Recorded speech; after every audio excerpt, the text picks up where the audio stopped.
And I'm joined with Tyler and Keith. How are you guys doing today? Good. Doing good. How you doing? I'm doing well. So can you guys tell us about your characters and give us a little bit about the play? So I played the character Wisdom.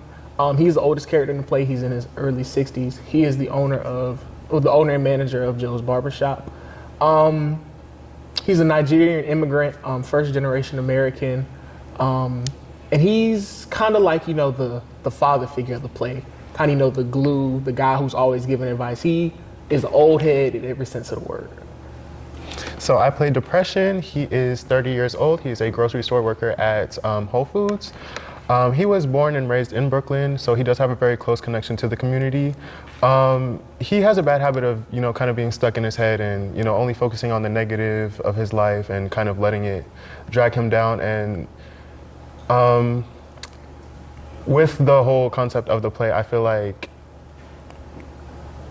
it really expresses how we as Black men can really let the things we experience in America, especially drag us down and really affect us and affect the way that we experience our emotions and how we kind of mask them. So yeah, I feel like that's why he's kind of the centerpiece of it all.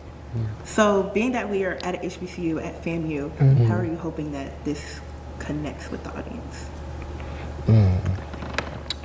I really hope that this teaches Black men especially to be more mindful of their emotions and kind of just let go of their ego and that persona that they feel like they have to carry to be valid in society, because as Black men we feel like we're only worth something if we're providing something, and at the end of the day we're human beings too. So it's just about kind of letting that go and letting yourself be free as who you are and knowing your worth beyond what you're providing and what you're giving. I would say for me, I want the audience to come in and see themselves on the stage. One thing I've found through this process is there's a little bit of each character in me, how they carry themselves. And each character themselves isn't one-dimensional. It's Wisdom isn't just, wise, always dropping knowledge. Depression isn't just moping around all day. So I want Black men to come see this show and see themselves and the emotions that they might have trouble expressed on stage, so that way they can see that you're not alone. Okay, how would you all say that the play is connecting the mental health with the aspect of Black culture? One of the key scenes in the show takes place in a barbershop, and for Black men, a lot of times the barbershop is therapy. Depression has a line where he says the only person closer to you than your barber is God and your mother.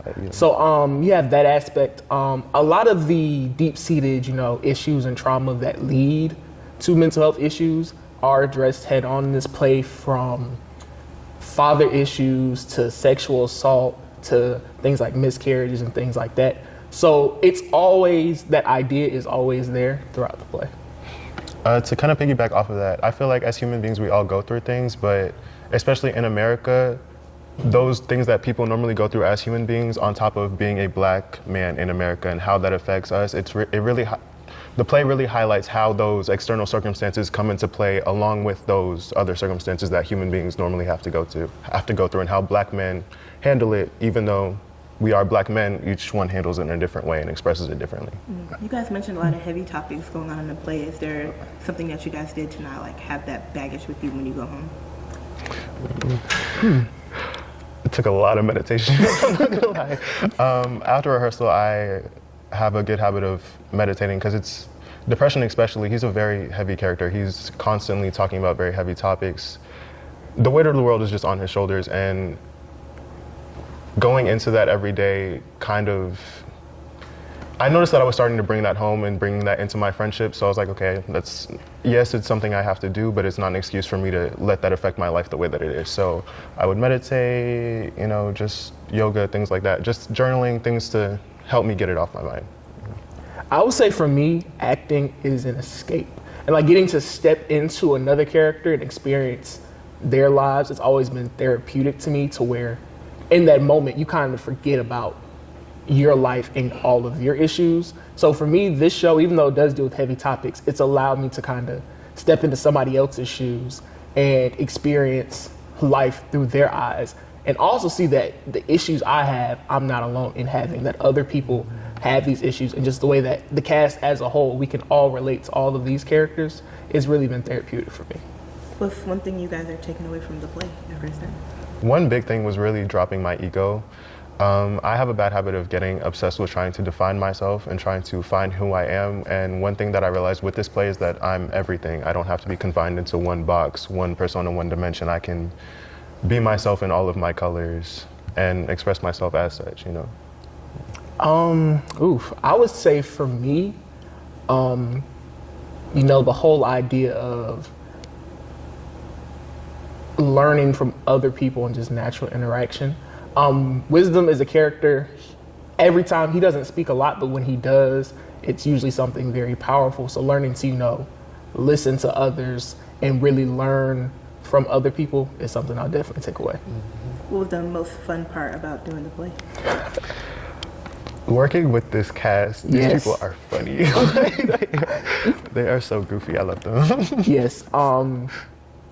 Definitely working with this cast. It's been this has been a whole lot of fun working with, you know, 11 other very talented black men. I would also say getting to be a barber. Like, I remember the day I walked in here and we finally had those barber chairs, and like I was jumping up and down like a little kid. So it was just like, it's really, the whole atmosphere is just like, it's Black Boy Joy personified. That sounds fun, and I hope everybody comes out. I'm saying, come see us, y'all. Come see us. And so what's one thing you guys want people to come and think about during opening night?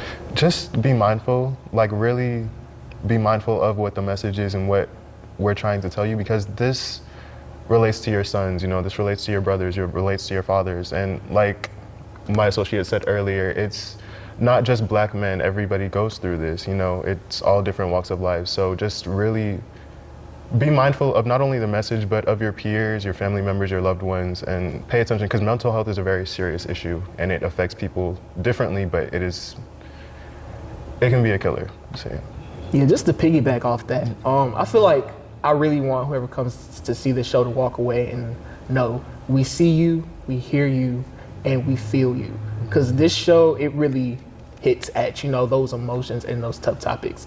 So I want the audience to know that you're not alone in this. Other people experience this, and it's okay to not be okay.